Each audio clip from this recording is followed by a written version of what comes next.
Welcome to episode 194 of the CUInsight Experience. I'm Randy Smith, one of the co-founders of CUInsight.com, and this show is all about taking a deep dive with the leaders of the credit union movement that make it so great.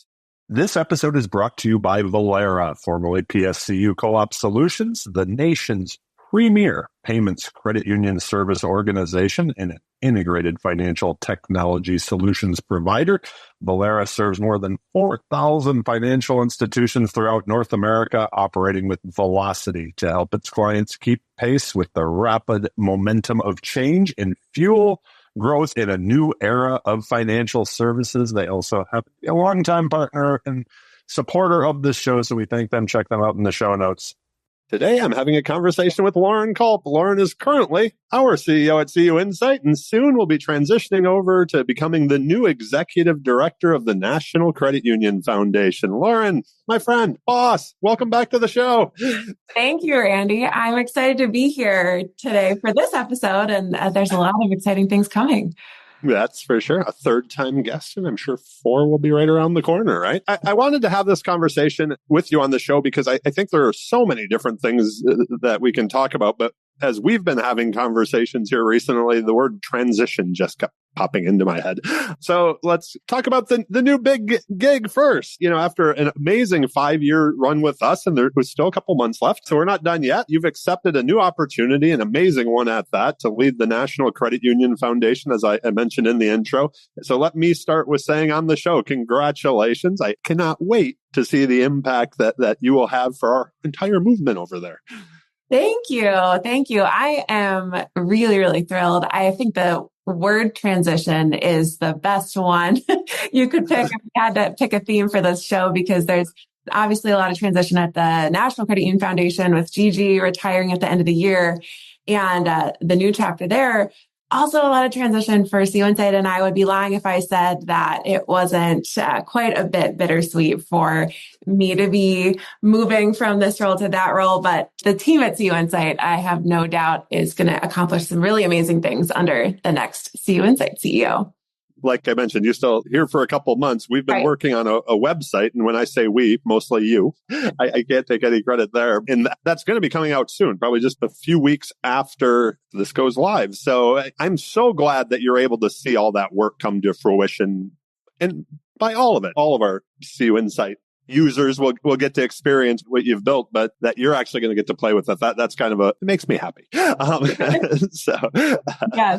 And it's been so fun because we were really aligned on the transition not happening until the end of the year, the foundation and I. So it's really cool. You can't get rid of me for at least a few more months here. Really cool to be able to bring the new CUInsight.com experience to life. And if you are listening, mark your calendar for mid-late fall, maybe early winter, hopefully sooner than that. And it's going to be the best credit union website, the best credit union media website, and probably just best media website, I think. It's going to be pretty cool. That's for sure. So I'd like to take this from multiple sides. I believe that, like us having this conversation, there'll be all kinds of nuggets that people can learn from. Let's talk about the decision to throw your hat in the ring at the foundation. It's not like that's an opportunity that comes up often. You mentioned Gigi. She's been on the show a couple of times. I mean, a good friend of ours had a great run there, right? And that's coming to an end here at the end of the year, as you said. What was the decision-making process there? Because there are a ton of people out there that maybe are thinking about their career and which direction to take it. And obviously, you've had to put a lot of thought into that. It was a tough decision to apply in the first place because it would take a really amazing gig to make me leave CUInsight. And I feel the things that we've built and the team that we have are just so wonderful. I do think that's a good place to look for a next step from, though, when you feel you're not running away from something and just taking the first next best thing. You know, for me, it was a very heavy decision. And I think I had a couple of friends who reached out and said, hey, you really probably should apply for this. And it's funny too, because when I applied for the CUInsight gig, a couple of people, and specifically I'll mention Julie Ferguson, called me and said, hey, you really should think about this for your next career move. And sometimes I think it's funny the way that the people around us that know us best can see some of those moves before we think about them. And it truly was the case where a couple of people reached out, and then I started thinking, okay, this isn't a job that's going to come around very often. I think it would be a good fit for my skill set, but at the very least, the interview process will be a great experience, if nothing else. And so that's how it all started. And, as luck or whatever it is, what happened, it ended up working out. And I think I got a little bit more attached to the work that the foundation does and what impact I could make on it throughout the process too. So it was a tough decision, but it was one where there were enough people who said, "Hey, you should probably think about this," where you don't want to stay comfortable forever. But I think I would have loved to also stay at CUInsight. So it was a bittersweet decision for me. Let me ask you about the people that are around you, and not only the ones who said, you should probably take a look at this, but, also bouncing, while you're going through the process, right? Did you have people that you could talk to, depend on, lean on, whatever, like that you valued your opinion and helped guide you through the process? I did. And I would say I had that for the CUInsight gig too. I remember, and I actually went back and looked at my CUInsight strategy deck from the interview process for CUInsight. I went back and looked at it a couple of months ago and was like, oh, wow. Some of these were spot on. Some of these were not spot on at all. But, coming in from the outside, you don't know what you don't know. And right. For the foundation gig, it was very similar where I, had a strategy deck I put together and I sent it out to some people and said, hey, what do you think? But also the reputation of the foundation precedes it. And also there is so much knowledge and reputation and expectation of the work that the foundation does that maybe isn't just documented on the website. So I also wanted to hear from a lot of the people that I knew that were close to the foundation, what do you think are opportunities? Where do you think it should go or could go? What has your experience been? And all of that, I think, ultimately helped shape a better understanding of where the foundation is and where we could take it in its next chapter. And it really was helpful for me because, you can only do so much research from the website of any company. And so really understanding how everybody kind of played into that made, I think, a really big impact on what kind of vision I was able to come to the table with. Any tips that you received or something you picked up along the way that you could share with someone thinking about making a career change in their current situation? I think the best career tip that I got is to apply for jobs you're not 100% qualified for. And when you think about a lot of times women especially don't do that. Women wait until they're 100% qualified. And it's like, well, if you're 100% qualified, you probably could already be doing that job now. That's not necessarily growth. And so I've made it a habit to try to apply for jobs that I feel are out of reach, like just a little bit out of reach, but maybe it could happen. And then I'm confident, when I get the gig, I'm confident enough that I can work harder and learn quickly, work harder, do a lot of listening to be able to be successful. But that would be my tip. It's apply for the gig you're not quite qualified for. I love that. So let's talk about your time at CUInsight. You've contributed so much leading this organization, for the last 5 years. And there's some exciting stuff that's being wrapped up currently, as we mentioned, new website and things like that, and some other initiatives that are coming to fruition here in your last couple months with us. What are you most proud of over the last 5 years? And I was trying to think of how to word this. Like, what has you excited that you're leaving behind for the rest of us that are still here and for the readers of and, the participants of CUInsight? I would say I am most proud of the team and the team culture that we built. And it was a real testament to me that actually was something that we accomplished together when I shared the news. And there were some tears and it was just, I didn't expect some of the reactions that I got of how much people really enjoyed the culture at CUInsight and how much they've enjoyed working on this team.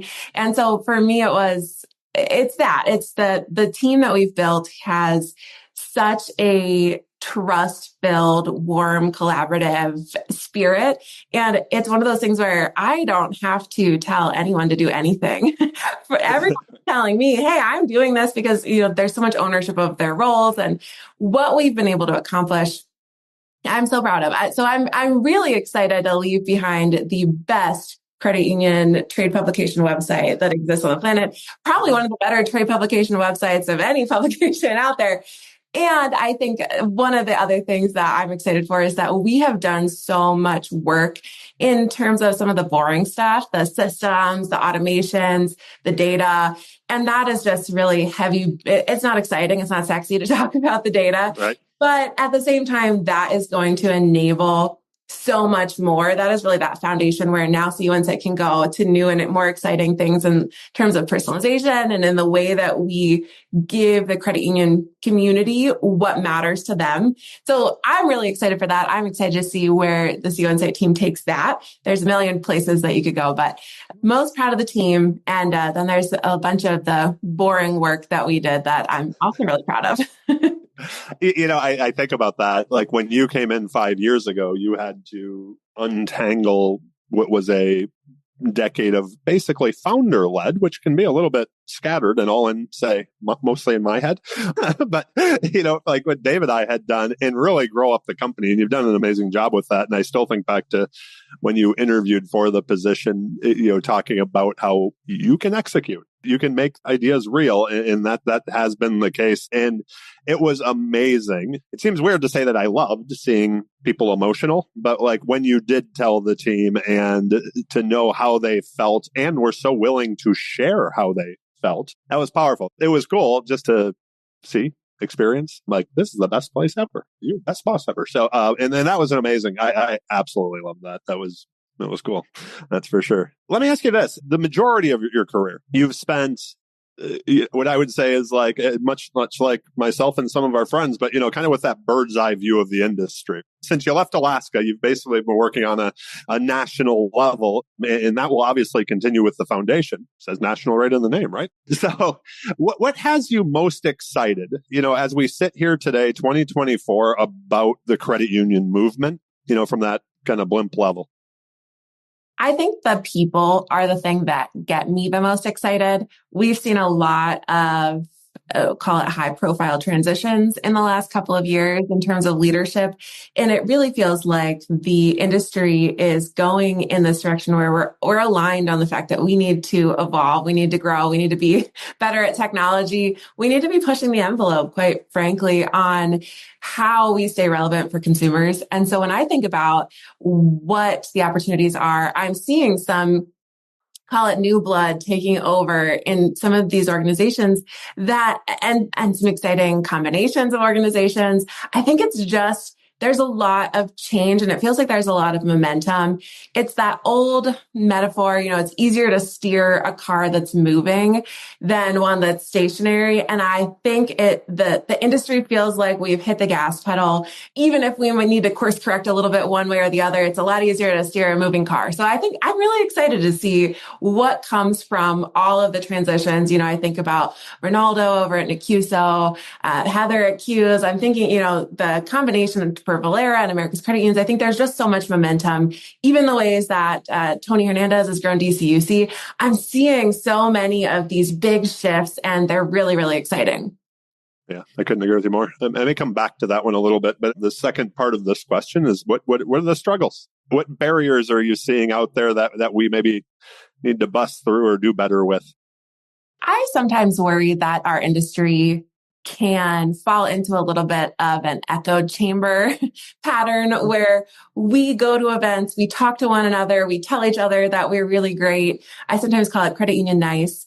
And we probably believe it. And I think the risk is we're not hearing directly from consumers or thought leaders outside of the industry. And so that's the barrier that I worry about, is that we are really busy telling each other how great we are.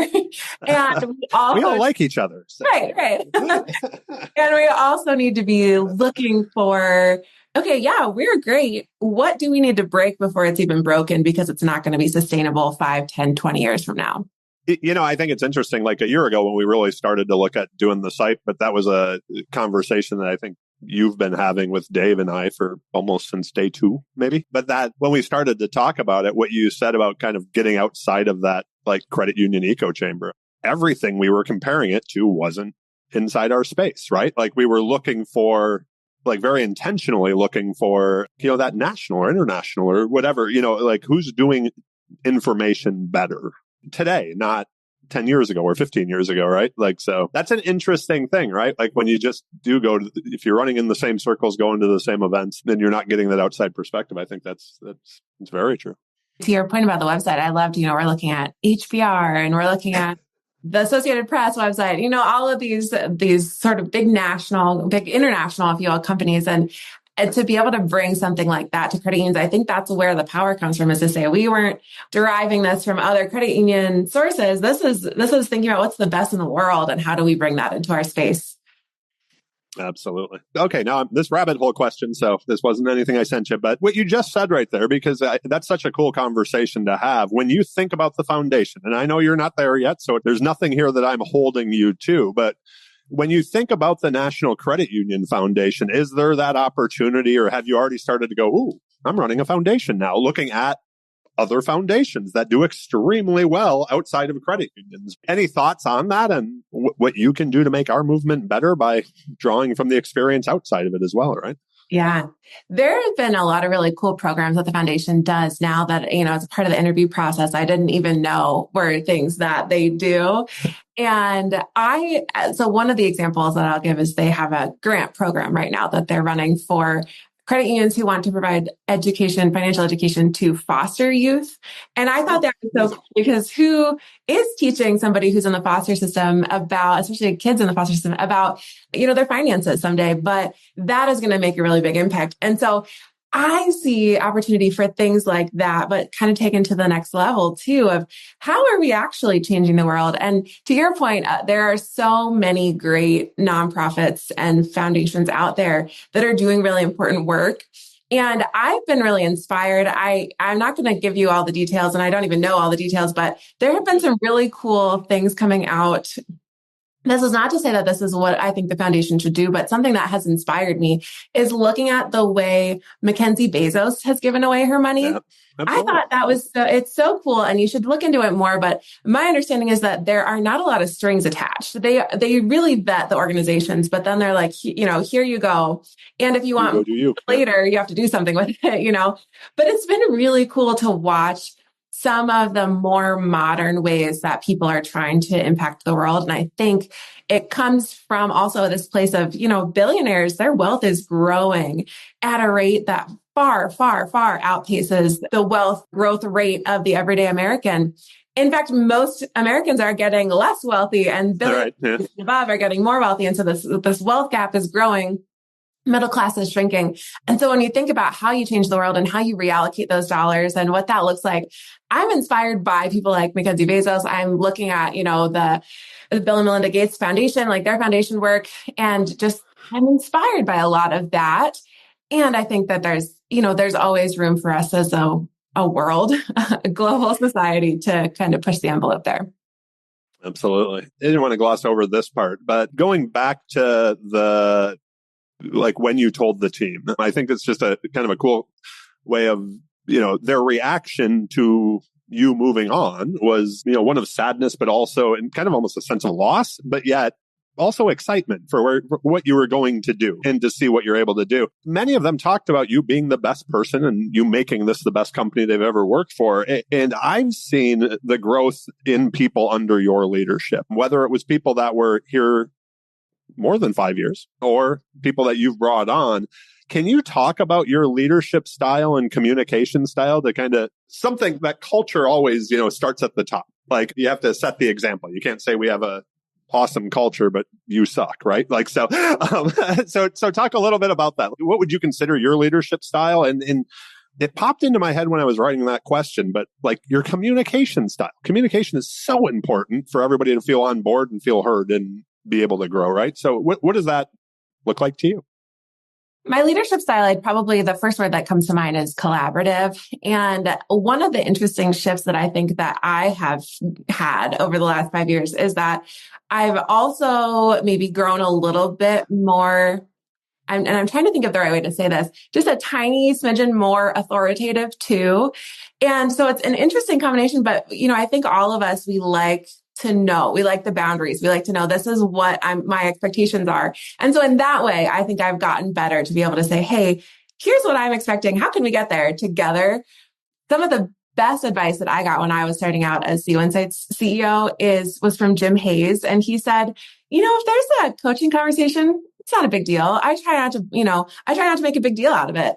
And I really loved that, because I think when you have a team that's built on trust, and that's I would say another kind of key leadership descriptor for the way that I like to run my teams, but I really operate on trust. And when you've got that environment, I think if there is a coaching conversation, I am trying to say, hey, listen, I know you probably didn't expect that this would happen, or that you didn't mean for this to happen. Here's how this impacted us. Here's where I would maybe go. Here's how we could go together. Or what do you think? Where do you think we should go? And I am constantly asking that question. What do you think? What do you think we should do? Okay, you don't like the decision that I have shared. Oh, well, here's why I did that. What would you do differently? And really inviting that open dialogue. So it is really collaborative. But I think the other thing that I would say is those harder conversations, or you're sitting down thinking, gosh, everybody on the team besides this person knows this one thing about them. I don't, it's not easy to have those conversations, and you can skip some of those conversations if you choose to. But on the flip side, you're talking about growing everybody. I think it's sometimes bringing up those conversations where it's like, you could probably get by your whole career with nobody ever giving you this feedback, but I give you this feedback, and try to do it in a way where I'm not, blowing it out of proportion. I'm not making it seem like a huge deal. But here's what I think: this will make you a much stronger teammate, contributor, leader, and kind of taking the extra step to say, you know what? I don't have to give you this feedback, but I'm going to, even though it's uncomfortable for me. You probably don't want to hear it, but it will make you a better contributor and leader. And so that has been another piece. And then it's interesting saying, collaborative, but also call it authoritative, because I don't think it's, Tracy Kenyon actually used the phrase benevolent dictatorship to describe her leadership style. And I love that. I think it is, though, about, we have a clear vision and here's where we're going. And there's no question in anyone's minds about that. And there's no question about the expectations that we have on the team. And once you've got those things out of the way, call it, you've got the authoritative, like, this is the direction, you got that out of the way. It opens the doors for that kind of collaboration that I think we're known for as a team. Everybody has a say, and like, I want to hear what everybody thinks. Even if we might not go that direction, I do want to know what they think. And so it's been that. And I think it's also been knowing that some of the people on the team, quite frankly, know a lot more than I do about the role that they do, about parts of the credit union system. And I'm not the expert in everything. And so really leaning on them, and also looking for opportunities to say, hey, you're doing really great in your job now. Is that what you want to do forever? Or, how can we keep you hopefully and grow you? Or do we need to help you find something somewhere else that will make you feel like you got that growth? And so it's just an open door always. And I've learned a lot from the team. I hope that they've learned something from me. And I think we all have this shared understanding and expectation that we all are acting in the best interest of the team and of one another. So, we just kind of assume positive intent, if you will. That's it. Sometimes I make mistakes, and I'll own those. And I think everybody on the team feels like that's a place where we can all just be authentically ourselves. Let me ask you this: communication style towards the board. You've had a little bit of an unusual, if you want to call it, a board here the last 5 years. It's Dave and I. So you have founders, right? But you're moving into a much more traditional, much larger board that you're going to be working directly with. Like, I guess, what have you picked up along the way? And now that you're looking forward to more of a traditional board as far as your communication style there as well? One of the things that I think helped me in the CUInsight board relationship the most is understanding what amount of detail to share, and also knowing that you don't want any surprises. I don't want any surprises from my team. And so I'm bringing up issues before they're even issues, because it's a, hey, this is on the horizon. It's not an issue yet, but I don't want to blindside you next month or next quarter if it becomes an issue. So I'm bringing it up highest level. We can discuss it if you want, but just here it is for your knowledge. If you don't want to talk about it now, we can move on, but just so that it's all on the table. And so it's kind of the transparency, but then also call it the executive summary version, not the whole white paper, but this is just the high points you need to know. If you are going to skim the problem, this is what it is. And I think that will be a skill I'll take with me for, I would say, ever. It's really understanding the audience and just giving them what the audience needs. And you and Dave are very busy living your lives. And we come to our board meeting once a month. And so it's, okay, this is what you need to know. We've got an hour. We're going to do it. And for the foundation board, it is comprised of credit union executives and CEOs. Yep. They're also very busy. And so I think it will be a lot of the same. Here's the high level. Here's what I'm seeing. Here's what, this is maybe a problem. Here's some solutions we've identified. Here it is for discussion if we want to discuss it. Otherwise, here's my recommendation and here's what I think we can do. And it is a lot of that, I think, is giving the high level points for the board, what they want. And then we can go deeper if they want to. If they're like, we don't care, that sounds good. Then we go, go on to the next thing. I think one thing that you've done a fantastic job of over the years is like what's come from strategic planning and those more strategic conversations. You've kept that conversation going, whether it's an update. And even if something unforeseen pops up, you don't like just not talk about it for a few months. You're like, we kind of had to put that on hold. You had your green, yellow, red, type thing. It's like, okay, this was a green, but it dropped down to a yellow for the time being because of X. We didn't know Google was going to change everything, right? Whatever it happened to be, where life does happen, right? But you didn't just, you did such a good job of communicating it and allowing us to kind of know and feel that like, okay, the vision is still moving forward, even if the bar didn't move a lot for the last 30 days, let's just say. But it was still top of mind. And I think that communication style was fantastic from a board perspective, or it to be, updated. Great job. The foundation's so lucky to have you. Let me move on here. As a leader in our movement, what advice do you have for others when it comes to kind of what I was just talking about, like executing on the strategic goals or vision? Like I said, that's something I think you're particularly good at. You said it in your first interview that that's something that you're good at. You were telling the truth. You have just a remarkable way of taking the big picture and really, making that into something manageable and moving it forward. What tips do you have for people out there that are maybe getting into that position where they are responsible for the strategic, executing on the strategic vision? You're going to be at the foundation as well. And how do you get all the interested parties on board with it? Whether it's making sure, like in your current role, Dave and I, and the foundation, that, Jim and the board, the team, all the stakeholders, right? You have two distinct questions. One, how do you execute? And the other one I'm hearing is how do you get everybody on board? And those are going to we can probably talk for hours about each one. Right. I'll start with the first part of how you actually execute on the strategy and tips there. And I think for me, it starts with, it kind of starts with the alignment, if you will, having the aligned vision, but assume that you're aligned on where you want to go and what you want it to look like. I think you start to brainstorm and say, what does that tangibly look like? Our vision might be to be the central connection point for credit unions everywhere as CUInsight. Well, what do we want that to look like? Okay, there's going to be a website component. There's going to be maybe like ways that we connect people together virtually. There's going to be, and you start to say, what would success look like? What are it doesn't have to be the whole comprehensive, answer, but it's some key data points. Like if we see this happening, we know that we're in the right direction. We know that this is good. And so I kind of look at the end goal and say, what do we want that to look like? And once you've got some ideas of, okay, well, we'll know that we're doing that well if this, then you can kind of break it into milestones. And so for us, even thinking about, let's use the website project as an example. Okay, well, we want people at the end to feel like they had a personalized experience. They're getting the content that matters to them, all of that. And so, okay, well, if we want to do that, okay, let's break it down even further. So then we have the email component, we have the website component, we have the social media, and so I just break everything down further. I definitely would say the risk is not involving enough of the subject matter experts in those discussions, because you at the highest level of the organization may not realize, and there have been some of those instances where, John on our team will say, hey, that's actually not how the site works, or, that's not what we're doing now. We need to make sure that this is happening. And so bringing those people in to have those discussions together is really important. And then I think at the end of the day, it is also really important too, and this is like the boringest piece of advice I could give you, if boringest is a word, but the SMART goals, is it time bound? Is it, actionable? Is it relevant? All of that, it really matters. And I think having, okay, by this date, we're going to accomplish this. It holds me accountable. It holds the team accountable, and really writing those types of goals out, I think is one of the best ways to do it. So those are some of my tips for actually executing on the strategy. when it comes to getting everybody on board, I think the first thing to recognize is that not everybody is going to be in 100% alignment all the time, and that's okay.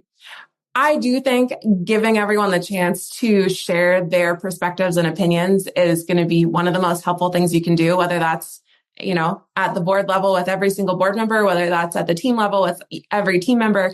And it's helpful that these organizations are not thousands of people large, because it would look very different if they were very big organizations. But for the manageable, call it under 50 employees size teams, that is something where you can do and have everybody feel like they got to give their opinion and their insight. And then when you move it forward, you acknowledge, hey, I heard this from all of you. Here's why, though. Here's the bigger picture of what we're doing. And so we really value your input. Here's why we're actually moving in this other direction, but continue to give your input along the way. Okay, so I'm making a kind of a hard pivot here, but back to the team, because I've seen such growth in our team members since you've been on board. What are some of the questions, I guess, that as leaders, we should be asking our teams? And when we're kind of being more specific, like when we're talking about their career path, you mentioned it briefly a little bit, right? Like, having those check-ins to say, you're doing a great job in your current role. What do you want out of life? That type of a thing. The big question, whether it's here or someplace, or you have to go to the foundation to get it. You never know. What kind of questions, I guess, are we asking, and how have you been able to get the growth that is so recognizable over the last 5 years out of, basically everyone at CUInsight? I think the conversations happen on an ongoing basis, because sometimes we as people change. We thought that this is what we wanted, but maybe it's not. Or, your kids go to school, or your kids are going to college, or, whatever it is, and you're in a different life stage and you didn't realize this would be what you wanted at this stage. So I like to open the conversations fairly regularly to say, are you still happy? Is this still what you wanted? Is there something better that we can help you get? And I feel really honored that most of our team, and I think all of our team, would come to me with those conversations if they were saying, hey, I'm not feeling it anymore. I feel very honored to be trusted with that kind of information, because you can't always trust your boss to tell them you might decide for another opportunity.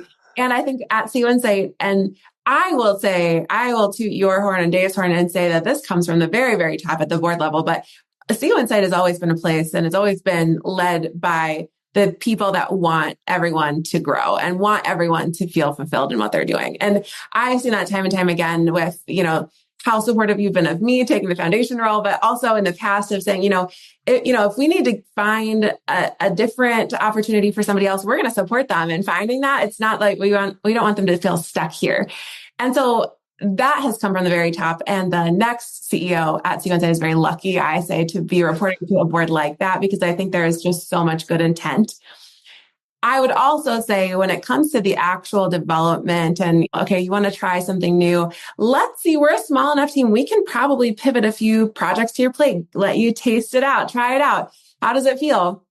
And whether that's, I might want to move in a totally different direction, or maybe I just want to add some new skills. Is there some training we can do? Can we send you to the CUDE program? Some of those sort of ongoing things. But I think it's always a conversation. And then once we add the new things, and we haven't, there's always room for improvement. So I will say that, we could always do even better. But okay, well, you've been doing these other tasks for a while now. Here's where I think you can grow. Here's where maybe you're missing the mark, and having those conversations and trying to give that feedback. Or, okay, you wrote this email or you wrote this communication piece. I edited it these ways, but here's why. And you don't always have time to do that every single time, but trying to start to say, here's how I develop, here's how you can develop that skill further. I think we have 2 people left to go through DE, so I think maybe we'll know somebody over there. They can help us out. So, just a couple of quick questions here to kind of get into the end and have a little bit of fun. But there was one that I did want to ask before I do move on. Has there been an investment that you've made in your career over the past few years that you're kind of looking back on, like, yeah, that was helpful? Speaker training. Speaking was the best. And at Filene, we did that as a group. And then I went to my boss at the time, Tansley Stearns, and said, hey, I like speaking, but I would love to do one-on-one training with him. Is there a way we could do more of that? And so for a while, I was doing these one-on-one, I think it was every other week, kind of hour-long sessions with a speaker trainer. And it's very deeply uncomfortable. It is one of those things where those skills carry you through not just presentations, they carry you through board meetings, through team meetings, through one-on-one conversations, that, the interviews, the podcasts, the videos, whatever you're doing. Being able to speak well and speak to your audience is probably the skill that will never leave. And that's one thing I would say, whether you want to be on stage giving a keynote address or not, speaker training will revolutionize the way you can communicate verbally and in written word. Yeah, and you're fantastic at that. So it worked. Well, that's cool.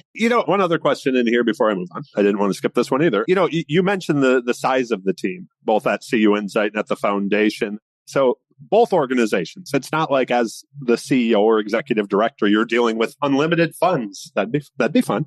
So how do you make sure, in leading an organization, and I believe every credit union and every person in a credit union that's listening to this show is in the same boat. There's not unlimited funds, to make sure that we are still moving our organizations forward. And we're, if you want to say, allocating all of those resources, whether it's money, people, time, in the right direction. I almost feel like going in the wrong direction can be more costly for organizations like all of ours. Yeah. I think that is something I learned from you, actually, is the entrepreneurial mindset. I sometimes will say, there's this amazing product. I want to build it, this amazing thing. And one of the things that I've learned from you is scale it back, see if it works first. And what's call it the minimum viable product that we can take to market, see if this is something that people even want before we start to add the features. And that sort of mentality feels very entrepreneurial. And it is something that I have sometimes come to you with my ideas, and you're like, okay, but scale it back. Let's start here, and then we'll add those things as we go. And then if it works, scale fast forward. Exactly. Then start running. But I think that's one of the benefits of having the founder mindset at the board level is let's test fast, let's fail fast, let's figure out if it works fast. And I'm not one to put a lot of stock in survey feedback. And so I'm always wanting to see if I actually build it, just call it the minimum amount that we have to build to actually test it. Don't invest hundreds of thousands before we even test it. But if we test it, is there interest? And then we can kind of go to the next step and the next step. So that's something I learned from you. And then I think the other thing is, when you think about the innovation methodology of creating products and things like that, I think you always keep the human at the center. And so thinking about the actual people, we could build a CUInsight app tomorrow. But I, as a person, don't go to other apps for content. I go to LinkedIn, I go to, Apple News. And so how do I think about the person that we're trying to reach and use that to center the direction that we're going? Absolutely. Before we move on to just a little bit of fun with some rapid fire questions, was there something that you were hoping I was going to ask you today that I didn't? That I skipped over? You asked some good questions. You even went down some rabbit holes that we didn't talk about. Always. No. The monkey mind. But one thing that I'll ask you is, are you excited for anything with this next chapter of CUInsight? What are you excited for? Oh, I'm excited for the position you are leaving us in. We are a much different, and I use the term more grown up organization than we were 5 years ago when you started. So you are leaving. The next CEO is not putting out any fires. They're not cleaning anything up. They have this amazing, to use the word, foundation to really build and launch off of. And you are leaving them with a pretty cool toy to play with too. What our ability to do with the data and the personalization and all of that's going to be here by the end of the year. Stay tuned. It could be exciting. So that has me excited. All that being said, if you changed your mind, you can just stay right now. We haven't told anybody. So we can call humanity and be like, cancel that search. We're keeping her. So that's a tough thing to say. I am excited about the direction and where we are on the same regard. I've told you over and over, I've had ranges of emotions since you told me that you were moving on. So it's still kind of long haul away. Yeah, right. But I'm sure you won't need any phone calls. I'm really excited to see what the next CUInsight CEO accomplishes. As am I. And this team that you've built, they're walking into an amazing group, as you said. So it's pretty cool. I feel good about where you're leaving us. How about that? I'll leave it at that. So I think exciting things are to come. Okay. So little rapid fire questions. I switched this up for many different reasons. Number one, third time you've been on the show, but also it's kind of a different episode. So anyways, a little bit of word association. When I say the word CUInsight, what's the first thing you think about? Community. I love it. National Credit Union Foundation. Impact. Me too. I like it. Can't wait to see. What's been taking up your self-growth space? What are you working on? Great question. I would say this is boring, but documenting. Sometimes all of the processes live in your head, but the documentation allows everybody else to come along too. And then I think routine in my personal life, just getting into a good system of this is what we do. Having that routine, the base routine allows you to do really cool things the rest of the time. I agree. I need to get back to mine. I've been a little chaotic recently. What's the best piece of advice you ever received, and who gave it to you? I think I've gotten it from several places. So I don't know that there's one person that I can attribute this advice to. I would probably Tansley and others along the way, but you're going to get feedback from a ton of different people, and the feedback is going to be conflicting. So decide whose feedback matters to you and whose feedback you want to take. I had a conversation this summer with my nephew when we were on a trip, and that was one of the things I told him. Not everybody's opinions are equal. So you have to decide who's you're willing to take and who's you're not. But you can't weigh them all the same, right? So I like that. I kind of tweaked this question, but I dig the idea of having more of a mission than, whether it's a job or any, however you want to put it. But whether you have a personal mission statement or not, but do you have one? I guess I would say, but what makes you do what you do? What makes Lauren tick and move forward?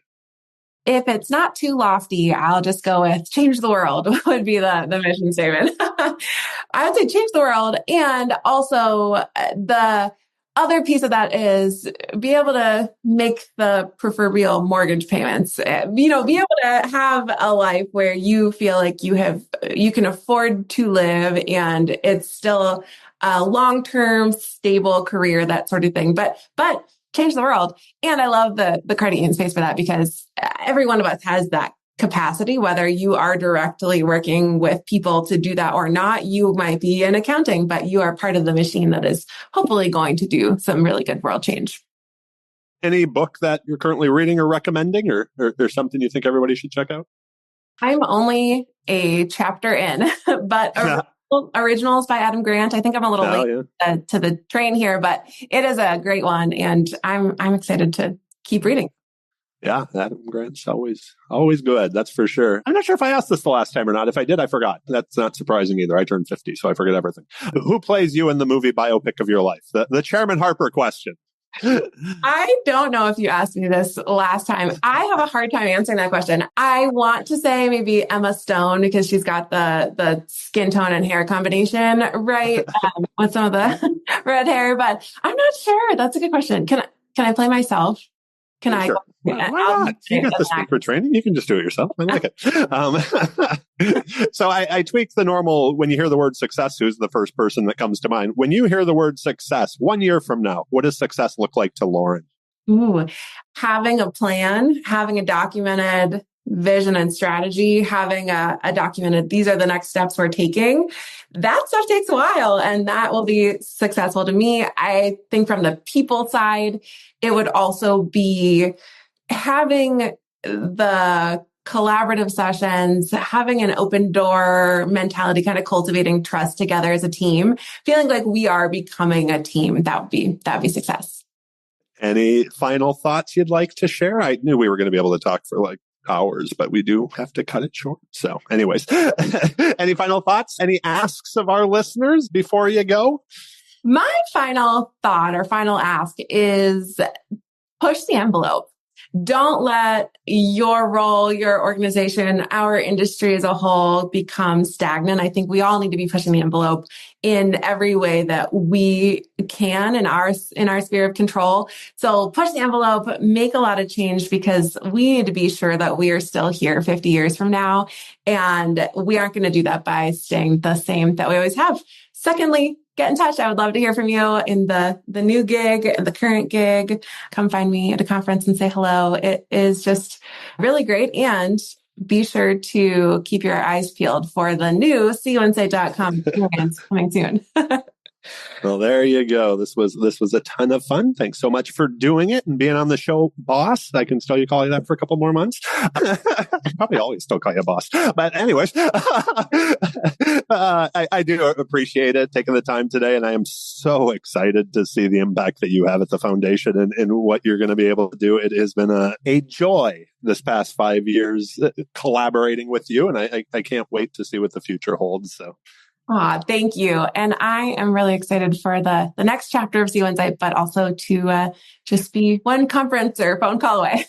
Absolutely. I know we will stay in touch for sure. So we will link to everything again in the show notes. Thank you again, Lauren, for being here today. A few things before we move on. Please make sure to check out our sponsor, Velera, in the show notes. Velera is the nation's premier payments credit union service organization and financial technology solutions provider. They're also a longtime supporter of the show and allowing me to have this much fun doing what I do. So please stop by and check them out. Please also subscribe to the CUInsight Experience in your favorite podcast player. We're on them all. And if you're looking for a book mentioned on the show, like the one Lauren did, originals by Adam Grant, a quick Google of the CUInsight Experience podcast book list, and your next read is on its way from Amazon, or find it on Audible like I tend to. Last but certainly not least, I want to thank all of you for listening. Y'all rock, and I appreciate each and every one of you. Be well, friends.